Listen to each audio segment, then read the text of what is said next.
સમક્ષ મહાકવિ ભાલણનું બીજું નામ શું હતું? ધોરણ 11 ની બુકમાં આપેલું છે મિત્રો. જે મહાકવિ ભાલણ છે એ ભાલણનું બીજું નામ શું હતું એ તમારે કોમેન્ટ બોક્સમાં જણાવવાનું છે. જે પણ મિત્રોની તૈયારી સારી છે એ કોમેન્ટ બોક્સમાં આન્સર આપતા રહેજો જોડે જોડે, જેથી કરીને ખ્યાલ આવી જાય. તો યાદ રાખી લઈશું એથી આપણે કે મહાકવિ ભાલણનું બીજું નામ શું હતું મિત્રો. Option A Maneklal, option B Purushottam, option C Dhirubhai અને ઓપ્શન ડી ગૌરીશંકર. તો ધોરણ 11 ની બુકમાં આપેલું છે મિત્રો કે જે ભાલણ છે તેમનું બીજું નામ શું હતું? તેમનું બીજું નામ હતું પુરુષોત્તમ. શું હતું? પુરુષોત્તમ. હવે તમારે સાથે સાથે કોમેન્ટ બોક્સમાં એક જવાબ આપવાનો છે કે પુરુષોત્તમ છે એ કયો સમાસ છે? તો મિત્રો પુરુષોત્તમ છે એ કયો સમાસ છે એ તમારે કોમેન્ટ બોક્સમાં આન્સર આપવાનો છે. આપણે જે પણ વસ્તુ વાંચતા હોઈએ એના રિલેટેડ જે પણ આપણને લાગે એ મિત્રો આપણે જોડે જોડે જોતા રહીશું. એટલે તમારે અહીંથી રિપ્લાય આપવાનો છે કે પુરુષોત્તમ નામ છે એનો સમાસ કયો થશે. તો અહીંથી તો મિત્રો આપણો ઓપ્શન નંબર બી છે એ રાઈટ આન્સર થઈ જશે. ખાસ આપણે યાદ કરી લઈશું. આગળ વાત કરીએ તો આગળનો ક્વેશ્ચન છે કરુણાનો સ્વયંવર કૃતિના લેખક કોણ છે મિત્રો? આ મિત્રો તમારી માટે ઇમ્પોર્ટન્ટ છે. કરુણાનો સ્વયંવર આ જે કૃતિ છે એના લેખક કોણ છે?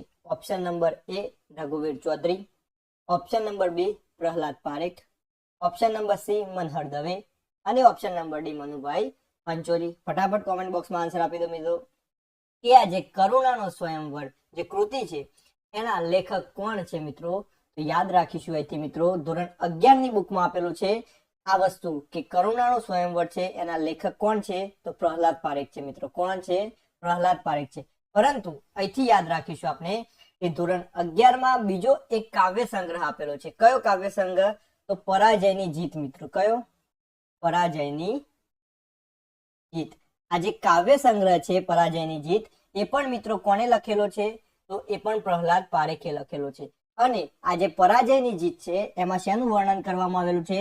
તો બહુ સરસ વર્ણન કરવામાં આવેલું છે. એમાં જે કલિંગનું યુદ્ધ છે અશોક દ્વારા લેવામાં આવેલું જે કલિંગનું યુદ્ધ છે એ કલિંગના યુદ્ધનું સંપૂર્ણ વર્ણન પરાજયની જીતમાં કરવામાં આવેલું છે. એટલે આપણે ખાસ યાદ રાખી લઈશું. આવી રીતે રિલેટેડ જેટલા પણ પ્રશ્નો છે જેટલા પણ પ્રશ્નો આવતા રહેશે એ તમામે તમામ જોઈશું. પરંતુ અહીંથી યાદ રાખીશું આપણે કે આ જે કરુણાનો સ્વયંવર છે એ કૃતિના લેખક કોણ થઈ જશે? તો પ્રહલાદ પારેખ થઈ જશે. એટલે કે અહીંથી આપણો option number B right answer થઈ જશે. ખાસ આપણે યાદ રાખી લઈશું. આગળ વાત કરીએ તો આગળનો ક્વેશ્ચન છે નેક્સ્ટ શિરીષ ઉપનામ કયા લેખકનું છે મિત્રો? ખાસ ધોરણ 11 ની બુકમાંથી લીધેલો ક્વેશ્ચન છે મિત્રો. આપણ શિરીષ ઉપનામ કયા લેખકનું છે? બહુ મસ્ત આપણી જે કવિતા છે, બહુ સારી એવો કાવ્ય સંગ્રહ છે ધોરણ 11 માં કે મારા ફળિયાના ઝાડવા બે. કયો મિત્રો? મારા ફળિયાના. અમે ઘણી વાર તમને વાત કરેલી છે આગળ જયારે આપણે શબ્દ ભંડોળ જોયું હતું ત્યારે. મારા ફળીના ઝાડવા બે.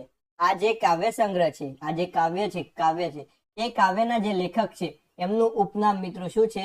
તો શિરીષ છે. પરંતુ આપણને એ તો ખ્યાલ હોવો જ જોઈએ કે આ જે કાવ્ય છે મારા ફળીના ઝાડવા બે એ કાવ્યના લેખક કોણ છે? તો એ કાવ્યના લેખક છે મિત્રો દેવજી મોઢા. કોણ છે મિત્રો? દેવજી મોઢા. એટલે કે શિરીષ ઉપનામ કોનું છે? તો દેવજી મોઢાનું છે. ઓપ્શન નંબર એમાં જ છે મિત્રો દેવજી રામોટા. એમનું પૂરું નામ પણ આપણને ખબર હોવી જોઈએ. તો પૂરું નામ શું થઈ જશે મિત્રો? તેમનું પૂરું નામ થઈ જશે દેવજી રામજી મોઢા મિત્રો. શું થઈ જશે? દેવજી રામજી મોઢા. અને કદાચ આનો જન્મ પૂછે આપણને તો પણ આપણને ખ્યાલ હોવો જોઈએ કે દેવજી રામજી મોઢાનો જન્મ ક્યાં થયો હતો? તો પોરબંદરમાં થયો. ક્યાં થયો હતો? પોરબંદરમાં થયો. આ વસ્તુ આટલી વસ્તુ આપણે અહીંથી યાદ કરી લઈશું કે શિરીષ ઉપનામ મિત્રો શિરીષ ઉપનામ કયા લેખકનું છે? તો દેવજી રામજી મોઢા, દેવજી રામોઢા. એ મિત્રો કઈ ઓફિસ કૃતિના લેખક કોણ છે મિત્રો? ફટાફટ કોમેન્ટ બોક્સમાં જણાવી દો મિત્રો કે પોસ્ટ ઓફિસ જે કૃતિ છે એના લેખક કોણ છે? આપણે બધા જ જાણીએ છીએ મિત્રો.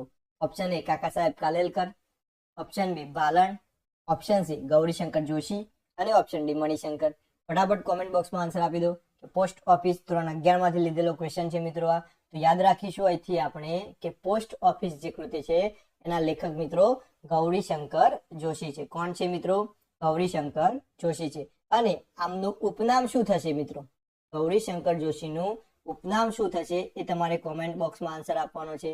કેમ કે તમે જો કોમેન્ટ બોક્સમાં આન્સર આપશો તો તમને તૈયાર થઈ જશે એટલા માટે ગૌરીશંકર જોશીનું ઉપનામ એ તમારી માટે ડ્રોપ આઉટ ક્વેશ્ચન છે. જે પણ મિત્રો હું અહીંથી ડ્રોપ આઉટ ક્વેશ્ચન આપું છું એ ડ્રોપ આઉટ ક્વેશ્ચન તમારે કોમેન્ટ બોક્સમાં આન્સર આપવાનો છે. આગળ વાત કરીએ તો નેક્સ્ટ ક્વેશ્ચન છે, નીચેનામાંથી કઈ કૃતિ પ્રેમાનંદ દ્વારા લખવામાં આવેલી છે? પ્રેમાનંદ દ્વારા લખવામાં આવેલી કૃતિ કઈ છે? Option A Okhaharan, option B Sudamacharit, option D Ranayagna અને ઓપ્શન ડી આપેલ તમામ. તો ફટાફટ કોમેન્ટ બોક્સમાં આન્સર આપી દેજો મિત્રો કે પ્રેમાનંદ દ્વારા લખવામાં આવેલી કૃતિ કઈ છે. તો અહીંથી આપણે યાદ રાખી લઈશું કે આ ત્રણ કૃતિ એટલે કે ઓખાહરણ, સુદામાચરિત અને રણયજ્ઞ, ત્રણ કૃતિ મિત્રો પ્રેમાનંદ દ્વારા લખવામાં આવેલી છે. એટલે કે આપણો રાઈટ આન્સર થઈ જશે આપેલ તમામ. ઓપ્શન નંબર ડી ખાસ યાદ કરીશું. નેક્સ્ટ વાત કરીએ. નેક્સ્ટ ક્વેશ્ચન છે, જીપ્સી ઉપનામ કયા લેખકનું છે? ખાસ મિત્રો 11 અને 12 ની બુકમાં, હું તો કહું છું 11, 12 છોડી દો મિત્રો, ધોરણ 6 થી લઈને 12 ની બુક, કઈ ધોરણ 6 થી લઈને 12 ની બુકમાં જેટલા પણ લેખકો છે આ તમામે તમામ લેખકોના મિત્રો ઉપનામ તમારે જાતે શોધીને તૈયાર કરી લેવાના રહે. કારણ કે દરેકે દરેક પરીક્ષામાં એકાદ ઉપનામ તો પૂછાઈ રહેલું છે. એટલે આપણે દરેકે દરેક લેખકનું એક બુક્સ બનાવવાની, અથવા તો 2 પેજમાં મિત્રો બધા જ લેખક આવી જશે અને તમામે તમામના ઉપનામ આવી જશે. તો ડેલી અને જો વાંચશું તો આપણને તૈયાર થઈ જશે. એટલે આ વસ્તુ કરવાની જવાબદારી મિત્રો તમારી છે અને તૈયાર કરી લેજો. તો અહીં ક્વેશ્ચન આવ્યું છે આપણો કે જીપ્સી ઉપનામ મિત્રો કયા લેખકનું છે? ખાસ યાદ રાખીશું, જીપ્સી ઉપનામ કયા લેખકનું છે? Option A Kishansinh Chavda, option B Akho, option C Shunya Palanpuri અને ઓપ્શન ડી જયશંકર ભોજક. યાદ રાખીશું અહીંથી મિત્રો આપણે કે જીપ્સી છે એ કોનું ઉપનામ છે? તો આપણે બધા જ જાણીએ છીએ મિત્રો કિશનસિંહ ચાવડાનું છે. કોનું છે? કિશનસિંહ ચાવડાનું ઉપનામ છે. એટલે કે અહીંથી આપણો ઓપ્શન નંબર એ છે એ રાઈટ આન્સર થઈ જશે. ખાસ આપણે યાદ રાખી લઈશું. નેક્સ્ટ વાત કરીએ તો આગળનો ક્વેશ્ચન છે, જયશંકર ભોજકને કયા વર્ષે રણજીતરામ સુવર્ણ ચંદ્રક મળ્યો હતો? મિત્રો ફટાફટ, હમણાં જ મેં તમને કહ્યું કે ઉપનામ દરેકના તમારે યાદ કરવાના છે. તો અહીંથી મને જણાવો કે જયશંકર ભોજક છે કે જેમનું ઉપનામ શું થશે? હવે મિત્રો તમે કોમેન્ટ બોક્સમાં આન્સર આપી દો કે જયશંકર ભોજક ઉપનામ. ફટાફટ કોમેન્ટ બોક્સમાં આન્સર આપી દો. બધા જ જાણીએ છીએ મિત્રો જયશંકર ભોજકનું ઉપનામ થશે સુંદરી. મિત્રો શું થશે? સુંદરી. તો આવી રીતે દરેકના ઉપનામ આપણે તૈયાર કરવાના છે. તો આજે જયશંકર ભોજક છે જે સુંદરી ઉપનામથી જાણીતા છે, તેમને કયા વર્ષે રણજીતરામ સુવર્ણ ચંદ્રક મળ્યો હતો? ધોરણ 11 ની બુક્સમાં મિત્રો જયશંકર ભોજકની જે કૃતિ છે એ કૃતિમાં મિત્રો નીચે લાઈનમાં આપણને આપેલું છે કે એમને રણજીતરામ સુવર્ણ ચંદ્રક ક્યારે મળ્યો હતો? ઈસવીસન 1971, ઈસવીસન 1961, ઈસવીસન 1951, ઈસવીસન 1901. ફટાફટ કોમેન્ટ બોક્સમાં આન્સર આપી દો મિત્રો. તો જયશંકર ભોજકને મિત્રો 1951 મળ્યો હતો. ક્યારે મળ્યો હતો? 1951 રણજીતરામ સુવર્ણ ચંદ્રક મળ્યો હતો. એટલે કે અહીંથી આપણો option number C right answer થઈ જશે. ખાસ ક્લિયર કરી લઈશું. આગળ વાત કરીએ. આગળનો ક્વેશ્ચન છે, બુરાઈના દ્વાર પરથી નવલિકાના લેખક કોણ હતા? મિત્રો બુરાઈના દ્વાર પરથી જે નવલિકા છે એના લેખક કોણ હતા? Option A Kanaiyalal Munshi, option B Jhaverchand મેઘાણી, ઓપ્શન સી ગૌરીશંકર જોશી અને ઓપ્શન ડી એક પણ નહીં. ફટાફટ કોમેન્ટ બોક્સમાં આન્સર આપો. જે બુરાઈના દ્વાર પરથી જે નવલિકા છે એના લેખક કોણ હતા? આપણે જાણીએ છીએ મિત્રો કોણ આવશે? ઝવેરચંદ મેઘાણી. અને આ ઝવેરચંદ મેઘાણીએ મિત્રો કોને કહ્યું હતું કે છેલ્લો કટોરો ઝેરનો પી જજો બાપુ? તો ગાંધીજીને કહ્યું હતું. ખાસ આપણે યાદ કરી લઈશું. આગળ વાત કરી દઈએ. આગળનો ક્વેશ્ચન છે, કવિ કાંતનો એકમાત્ર કાવ્ય સંગ્રહ કયો છે? ખાસ મિત્રો મોસ્ટ આઈએમપી પ્રશ્ન છે. કારણ કે કવિ કાંત, હવે કવિ કાંતનું જે ફૂલ ફોર્મ છે આ તો મિત્રો એમનું ઉપનામ છે, પરંતુ એમનું ઓરિજિનલ નામ શું હતું? તો મણિશંકર. ખાસ યાદ રાખીશું, મણિશંકર રત્નજી ભટ્ટ, જેને આપણે કાંત તરીકે ઓળખતા હતા. તો આ જે મણિશંકર રત્નજી ભટ્ટ છે, કવિ કાંત છે, એમનો એકમાત્ર કાવ્ય સંગ્રહ છે. કાવ્ય સંગ્રહ એમને એક જ લખ્યો છે અને એ કાવ્ય સંગ્રહ કયો એ આપણે કહેવાનું છે. Option A Mithyabhiman, option B Purvalap, option C Trupti અને ઓપ્શન ડી એક પણ નહીં. તો ફટાફટ કોમેન્ટ બોક્સમાં આન્સર આપી દો મિત્રો કે કવિ કાંતનો એકમાત્ર કાવ્ય સંગ્રહ કયો? તો આપણને બધાને જ ખ્યાલ હશે કે જે પૂર્વાલાપ છે એ મિત્રો કવિ કાંતનો એકમાત્ર કાવ્ય સંગ્રહ થઈ જશે. એટલે કે અહીંથી આપણો option number B right answer થઈ જશે. ખાસ મિત્રો આ પ્રશ્ન યાદ કરી લઈશું કારણ કે મોસ્ટ આઈએમપી પ્રશ્ન રહેશે. આગળ વાત કરીએ તો આગળનો ક્વેશ્ચન છે રંગ તરંગ ભાગ 1 થી 6. આ જે રંગ તરંગ ભાગ 1 થી 6 છે એના લેખક કોણ છે મિત્રો?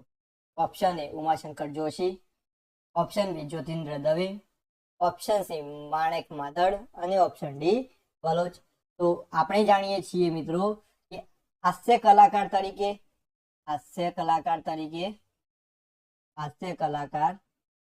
તરીકે કોણ ઓળખાય છે? ફટાફટ કોમેન્ટ બોક્સમાં આન્સર આપો કે હાસ્ય કલાકાર તરીકે કોને ઓળખવામાં આવે છે? આપણને બધાને ખબર છે કોણ?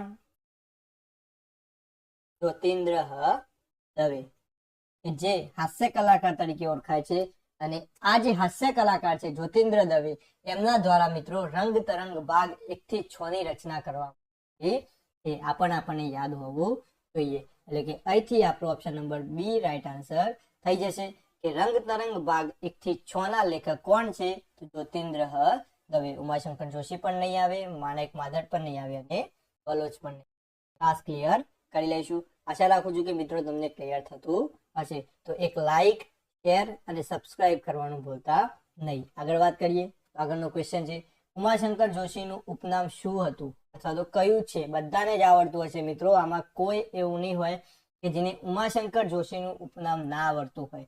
તો ફટાફટ કોમેન્ટ બોક્સમાં આન્સર આપો કે ઉમાશંકર જોશીનું ઉપનામ શું છે? કાંત, મહાકવિ, વાસુકી કે શૂન્ય પાલનપુરી? બધાને જ ખબર છે કે મિત્રો ઉમાશંકર જોશીનું ઉપનામ થઈ જશે વાસુકી. શું થઈ જશે મિત્રો?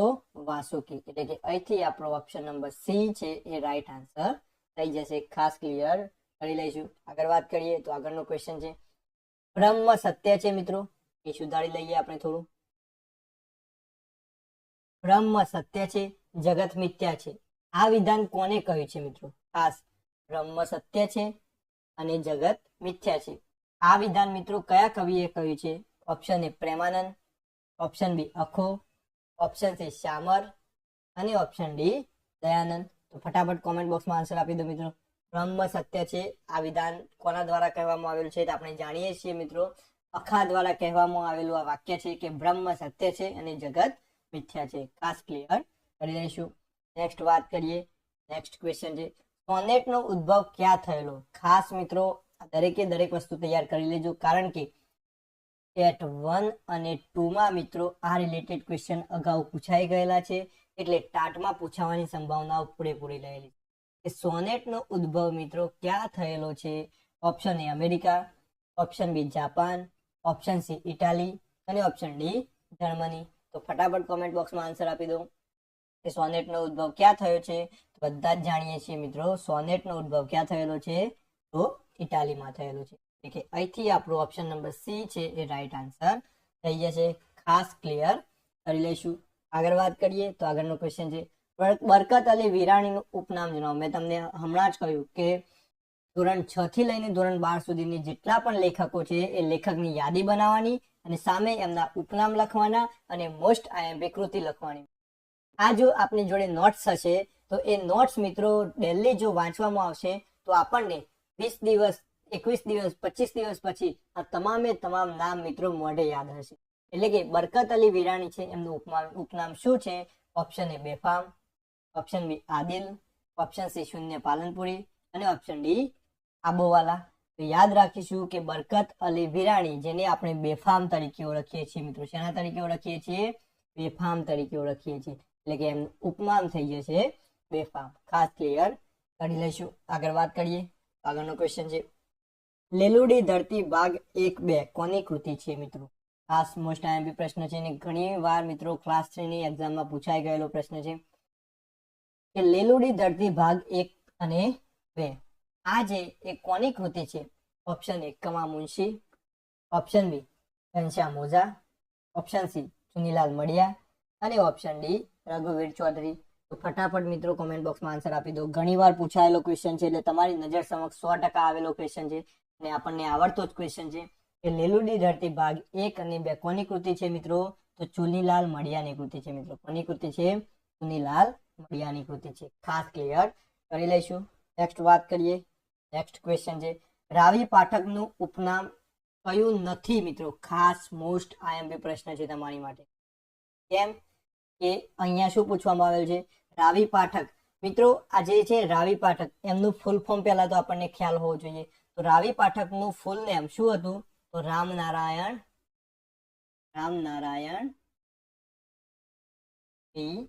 પાઠક, આપણને ખ્યાલ હોવો જોઈએ. અને આ જે રામનારાયણ વી પાઠક છે, એટલે કે જેને આપણે ટૂંકમાં રાવી પાઠક તરીકે ઓળખીએ છીએ, એમના કુલ 3 ઉપનામ છે મિત્રો. તો છે 3 ઉપનામ છે. અને આ 3 ઉપનામ આપવા પાછળનું પણ કારણ છે. એમને 3 ઉપનામથી અલગ અલગ વસ્તુઓ લખી છે. એમને નિબંધ લખ્યા છે, કાવ્ય સંગ્રહ લખ્યો છે, એ દરેકે દરેક અલગ અલગ ઉપનામથી લખ્યું છે એમને. અને એ 3 ઉપનામ કયા હતા મિત્રો? તો એ આપણને ખ્યાલ હોવો જોઈએ. એક તો હતું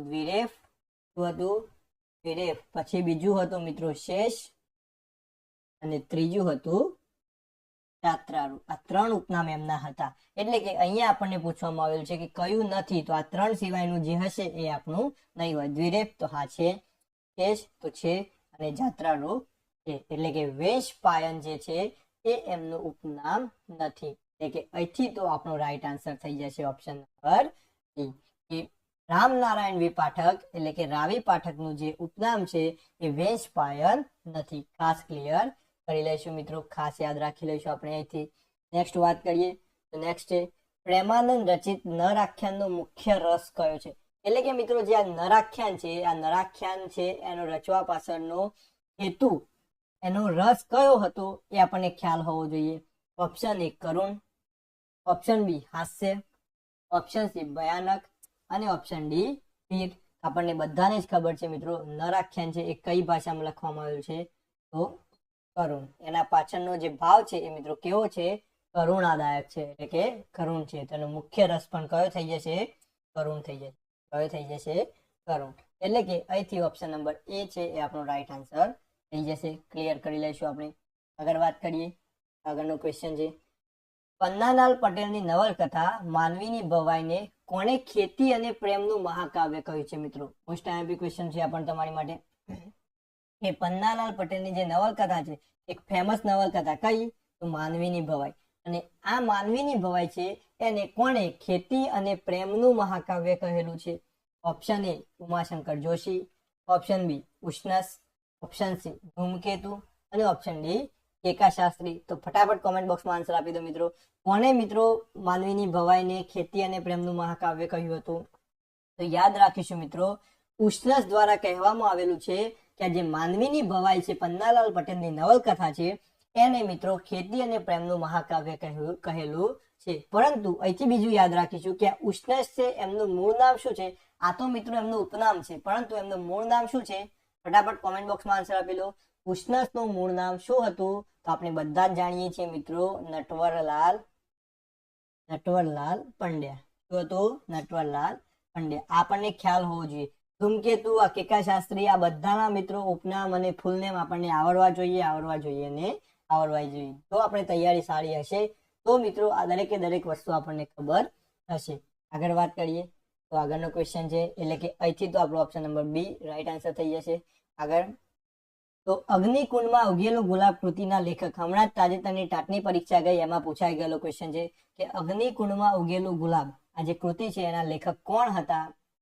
ચુનીલાલ મડિયા, નારાયણભાઈ દેસાઈ, ઝવેરચંદ મેઘાણી, અને રઘુવીર ચૌધરી. બધાને જ ખબર છે અહીંથી કે અગ્નિકુંડમાં ઉગેલું ગુલાબ છે એમના લેખક કોણ છે? તો નારાયણભાઈ દેસાઈ. એટલે કે અહીંથી આપણો ઓપ્શન નંબર બી છે એ રાઈટ આન્સર થઈ જશે. ખાસ ક્લિયર કરી લઈશું. આગળ વાત કરીએ. આગળનો ક્વેશ્ચન છે, જ્ઞાનપીઠ એવોર્ડ કયા ક્ષેત્ર માટે અપાય છે?